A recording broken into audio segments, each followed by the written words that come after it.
Good day everyone, so let's start to discuss our ridge counting and whorl tracing. Okay, before I start or begin to discuss the ridge counting and whorl tracing, we need to know why it is important for us to study the ridge tracing and ridge counting. Okay, ridge counting and ridge tracing are the two fundamental techniques that we use in our fingerprint analysis in order for us to classify and compare the fingerprint. Okay, so let's move to our ridge counting. Ridge counting, it is the process that ridges that touch or cross an imaginary line drawn between the delta and a core of a loop. Okay, ridge counting is only for loop type pattern only. It is either ulnar or radial loop. So it is a process na kung saan binibilang natin ang ridges that touches or crosses an imaginary line. So once na gumuhit tayo ng line in between the delta and core ng ating loop pattern. So the number of ridges intervening between the core and delta, ang tawag natin doon is ridge count. Okay? Yung process na paggawa natin or pagbilang or pagkuha natin ng ridge count, ang tawag is ridge counting. Yung number na nakuha natin dahil sa pagbilang natin ng ridges doon sa ating pattern, ang tawag doon is ridge count. So as you can see, ito po yung ating delta. So delta to core po ang ating ridge count na kung saan we need to get the delta and we need to get the core.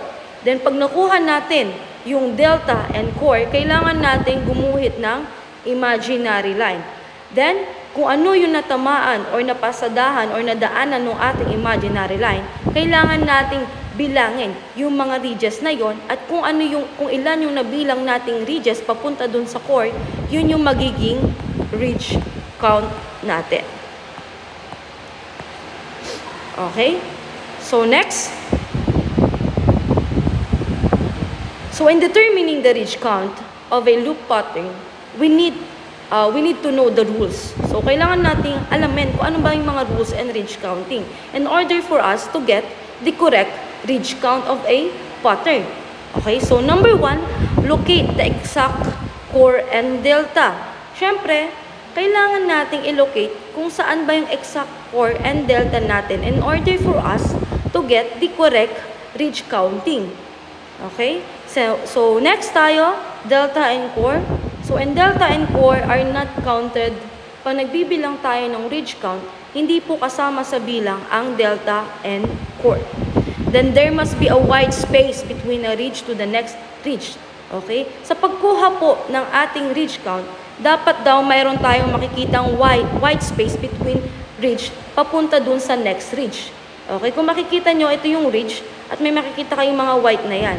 Okay? Hindi kasi pwede na magkadikit itong ridge na ito dahil hindi natin makukuha yung correct ridge count ng ating pattern.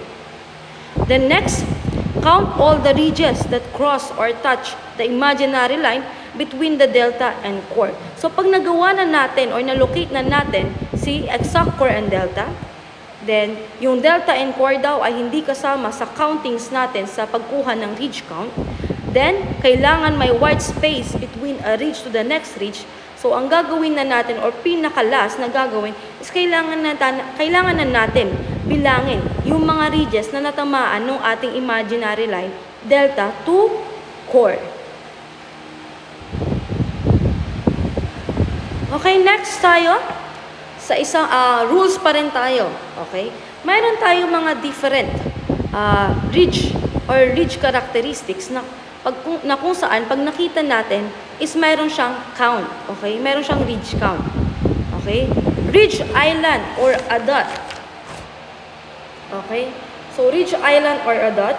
So pag mayroon daw tayong nakitang ridge island or a dot or parang ganito lang siya, once na nadaanan niya ng ating imaginary line, pwede natin siyang bigyan ng count ng isa. Okay? 1 count daw siya.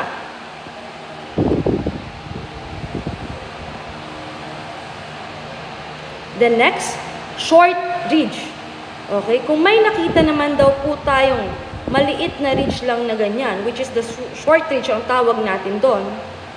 So, pag nadaanan siya ng imaginary line, mayroon siyang 1 count. Okay? Then long ridge, or ridge ending. Ano ba yung long range or ridge ending? For example, ito yung ridge na kung saan ang tawag dito is long range or ridge ending kasi nga may hangganan.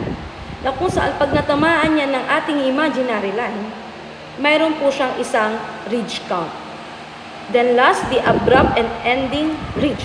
Ano ba yung abrupt and ending ridge? Yung abrupt and ending ridge, okay, this is the ridges, then naputol lang siya dito, then natuloy ulit siya. Okay? Pag nadaanan niya ng ating imaginary line, mayroon po siyang isang ridge count. Okay? Next naman tayo sa mga two ridges count, na kung saan pag may nakita daw tayong mga ridge characteristics na ganito, ang bilang daw na ibibigay natin is 2. Okay? So, number 1, when a process of bifurcation or immediately the point of the bifurcating ridges. Okay? So, yung bifurcation na tinatawag natin, ganito yung itsura niya. Okay? Para siyang fork. Okay? Once na may nakita daw tayong ganito sa ating pattern at nadaanan siya ng ating imaginary line, so ang count po niya is 2. Okay?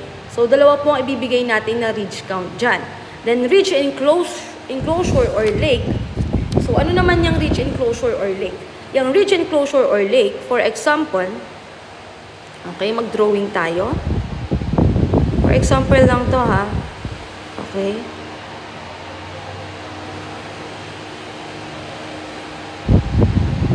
Okay, for example, okay, andito si delta, kunwari, andito na lang si core. So, pasensya na sa drawing. Okay, tapos, meron tayong, kunwari, syempre, pupuntahin sa delta, kunwari, meron tayong ganyan, okay? Ito yung tinatawag kasi nating lake. Okay, ito naman, ito yung ridges na kung saan parang may paumbok tayong makikita. So, ganito yung itsura niya. Okay, ganyan. Na kung saan, pag natamaan daw yan ng ating imaginary line, 2 daw po yung count niya. Okay, so, 2 ridge count ang ibibigay natin sa kanya. The next is crossing or meeting of 2 ridges. Crossing or meeting of 2 ridges, ito na po yun. Ito, okay? So, pag nadaanan ng ganito, ng imaginary line, 2 counts po ang bibigay natin sa kanya. Either dito naman dumaan yung imaginary line, 2 counts pa rin po ang ibibigay natin sa kanya.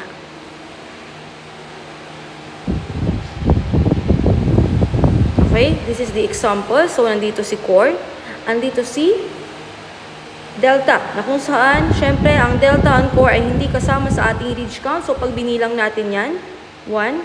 So, meron tayong makikita ditong parang bifurcation. Ito, okay, nag-bifurcate. So, 2 ang bilang yan. So, 1, 2, 3, 4, 5, 6, 7, 8, 9, 10, 11, 12, 13, 14, and 15. So, meron tayong nakuhang 15 ridge count.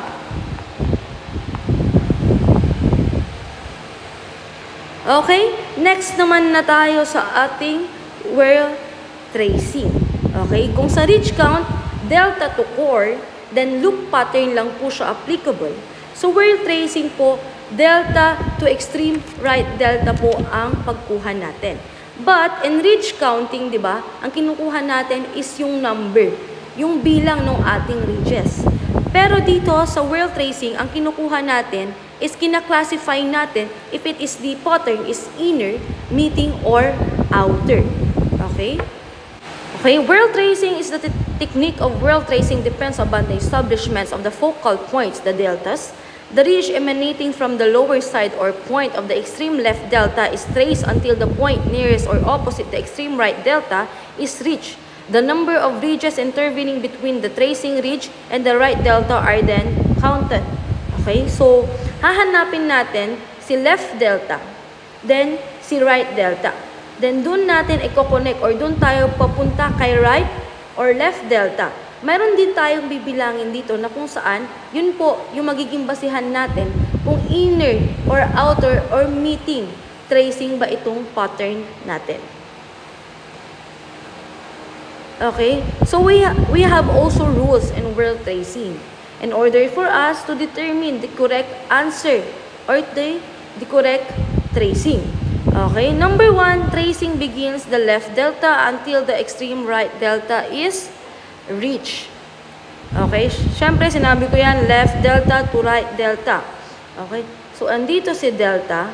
So ang gagawin natin dyan, isahanapin natin si, or kailangan nating papunta kay extreme right delta. So ito yung si delta, pupunta tayo dito, then pag natapat na natin or natapat na natin kung asaan si extreme right delta, doon na po tayo magi-start na magbilang. Pero ang delta at right delta and left delta ay hindi kasama sa pagbibilang. Then doon na natin i-classify kung anong tracing siya. Kung meeting ba siya, meeting or inner or outer. So mamaya i-discuss ko yan kung paano natin ma-determine kung meeting, inner or outer ba itong pattern na ito. Okay, so rules again. So when the ridge trace ends abruptly, and it is determined that the ridge definitely ends, the tracing drops down to the point on the next lower ridge, immediately beneath the point where the ridge above ends, continuing from there. Okay, ano bang ibig sabihin niyang ends abruptly? Ends abruptly, ibig sabihin naputol yung ridge. So andito si delta, kung makikita mo, ito yung ridge, naputol siya. So, ano daw ang gagawin nating rule dyan? So, ang pinaka-main rule dyan is pupunta na tayo doon sa next lower ridge, which is ito. Kung naputol ulit siya, or mayroon end abruptly ulit na makikita, next lower ridge again, then pagputol na naman siya ulit, next lower ridge again, then pagputol na naman siya ulit, next lower ridge again, hanggang sa ma-reach natin yung tapat ng ating extreme right delta at doon na tayo magi-start na bilangin yung ating ridges para ma-classify natin kung inner, meeting, or outer siya.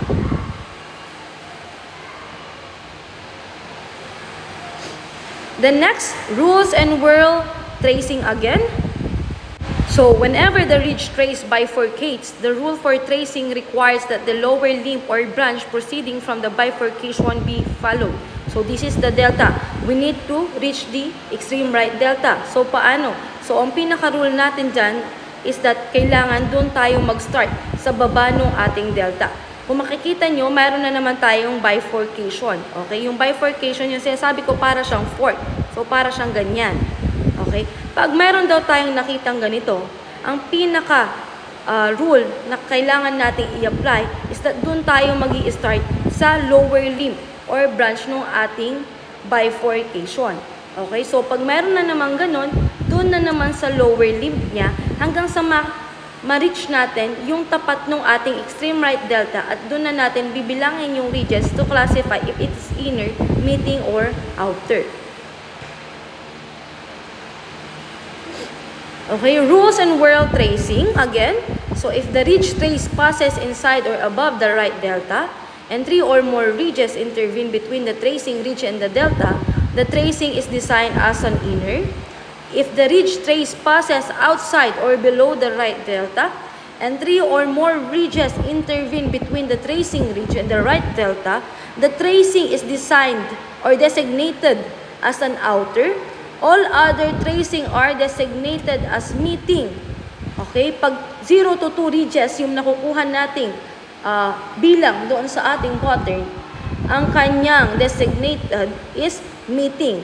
Either outside or inside si meeting. Okay? Doon muna tayo sa inner in order for you na ma-determine kung paano ba natin makuha if inner ba siya, outer ba siya, or meeting. Okay, inner, as you can see at the picture, okay, andito si delta, okay, so kailangan nating gumawa ng imaginary line papunta kay extreme right delta hanggang doon sa tapat ng extreme right delta, doon tayo hihinto to get the count of the ridges in order for us to determine if that pattern is inner, outer, or inner. So, then, paano rin ba, di ba sabi doon sa inner, above, okay, or inside. So, saan ba tayo nag-start? So, dito si delta. Nag-start tayo dito sa pag-locate kay extreme right delta sa taas or sa loob ng ating pattern.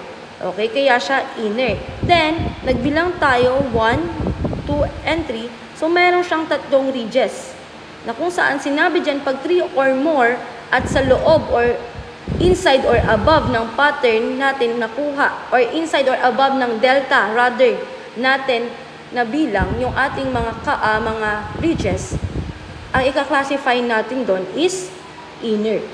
Okay? Ulitin natin para mas clear. Okay? So, ito si delta. Nag-start tayo doon sa loob ng ating pattern. Okay? Or sa taas ng ating delta. Okay? Pag saan daw nag-start, kunwari sa delta, tapos nag-start tayo, or nakuha natin yung bilang ng ridges natin sa taas ng ating delta, ang ika-classify natin is inner. Then, pag 3 or more yung kanyang bilang, ang ika-classify natin is inner. Then, next tayo sa outer. Sa outer naman, sabi dyan is inside or below ng ating delta. Okay, kung makikita nyo, andito sa delta. So, abruptly ends. So, ano na yung rule na i-apply natin pag abruptly ends? Sa susunod na lower limb. So, ito. So, abruptly ends na naman. So, susunod na lower limb until na ma-reach natin yung tapat ng delta. Okay, abruptly ends. So, lower limb again. So, abruptly ends. Ay, hindi na siya abruptly ends kasi nag-ends na siya doon sa pinaka-end. Then, doon na tayo hihinto sa ating tapat ng delta. Okay? Paano siya naging outer? Naging outer siya kasi yung pagkuha natin ng counting ng ating ridges is nasa baba. Okay? Doon tayo kumuha pababa. Okay? Nag-start tayo sa baba and nag-end tayo sa tapat niya. Then yung pagkuha kasi natin ng ating count is doon sa baba. So pag binilang natin yan, 1, 2, and 3. So mayroon tayong 3 ridges, mayroon tayong tatlong na count na ridges. So, sabi nga sa outer, pag 3 or more, then pag sa baba, inside or, ay outside or below natin kinuha, o yung process na pagkuha natin ng ating count ng ridges, ang makiklassify natin sa kanya is outer. Okay? Next naman tayo sa meeting. Sa meeting naman, either sa inside or above natin kinuha, or below or outside natin kinuha. Tapos, pag yung countings ng ridges lang natin is nakuha natin is 0 to 2, ang ika-classify natin sa pattern na yon is meeting. For example, ito yung delta. Okay, na kung saan, okay, ito yung delta. Kailangan nating gumawa na naman ng imaginary line papunta sa tapat ng ating extreme right delta. So, makikita nyo si ridges abruptly ends. So, ano ba yung main rule natin dyan? Ang sabi, kailangan natin pumunta sa lower limb niya. So, ito yung lower limb niya. Kailangan natin pumunta sa tapat ng ating delta. So, nakuha na natin. Okay? Nakapag-trace na. Then, magta-trace tayo ng imaginary line para makonect natin si delta to delta. Then, tsaka natin bibilangin yung ating ridge na natamaan or na-touch ng imaginary line. So, 1 and 2. So, yung ating delta to delta, hindi na po siya counted. Okay? So, dalawa lang yung ridge na natamaan. So, ibig sabihin, meeting ang ating pattern. Okay? So, kung dito naman natin kinuha, for example na lang, andito yung delta. Tapos, okay, example tayo. For example, andito yung delta. So, hindi naman po, impossible na magkaroon ng delta dito. Example na lang para hindi na tayo mag-drawing at hindi pa magulo. For example, andito yung delta. So, kailangan nating, so, sa lower limb tayo mag-i-start. Ito. For example, ito. Then, abruptly ends. So, lower limb na naman hanggang sa ma-reach natin itong delta. So, wala tayong nakuhang ridge count or wala tayong nakuhang number, bilang ng ridges. So, 0. So, ang magiging ika-classify natin dyan is meeting or ang magiging tracing niya is meeting. Okay, so next or the last rule, rules in whorl tracing. So we have accidental whorl or we have accidental whorl na kung saan that accidental whorl has a combination of different pattern but except the plain arc. Na kung saan itong accidental whorl natin, mayroon tayong 2 or more deltas. 'Di ba yung ibang Whirl kasi, which is the plain, double, and the central pocket loop whirl, meron lang silang dalawang delta. Pero itong si accidental whirl, meron tayong 2 or more delta. So, paano yon? Ano ba yung pinaka main rule natin dito sa ating accidental whirl? So, sa accidental whirl, ang pinaka main rule delta ay pinaka main rules pa rin natin na gagawin dito.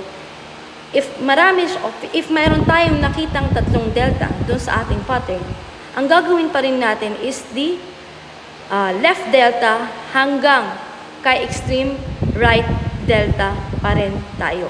So, ito si left, pupunta pa rin tayo kay extreme, kay extreme right delta, dun pa rin tayo magbibilang ng countings niya at dun pa rin natin i-determine or i-classify kung sa below or sa above ba natin or kung ilang counting ba yung nakuha natin para malaman natin kung meeting inner or outer ba itong si accidental whirl. Okay, so that's the end of our discussion. I hope naintindihan.